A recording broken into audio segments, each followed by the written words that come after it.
السلام علیکم بچوں، آج میں آپ کے لیے جو کہانی لائی ہوں اس کا نام ہے سنی سنائی پر یقین نہیں کرنا چاہیے۔ ایک دن 4 دوستوں میں بحث چھڑ گئی۔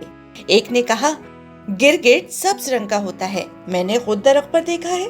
دوسرے نے کہا نہیں، گرگٹ نیلے رنگ کا ہوتا ہے، میں نے خود اسے کھلے آسمان تلے نیلے رنگ کا دیکھا ہے۔ تیسرا بول پڑا فضول بحث نہیں کرو، گرگٹ سیاہ رنگ کا ہوتا ہے، ابھی کل ہی میں نے اسے رات میں دیکھا ہے۔ آخر ایک ساتھی گرگٹ پکڑ لایا، اسے دوستوں کے سامنے پیش کر دیا۔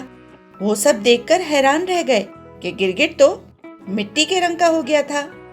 گرگٹ نے خود کہا اللہ میاں نے مجھے یہ صلاحیت بخشی ہے کہ میں دشمنوں سے خود کو بچانے کے لیے اپنا رنگ بدل لیتا ہوں۔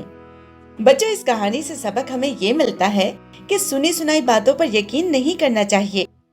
خود جا کر دیکھیں کہ معاملہ کیا ہے، ورنہ ہر کوئی اپنی مرضی کی کہانی سنائے گا اور آپ کسی صحیح فیصلے پر نہیں پہنچ سکیں گے۔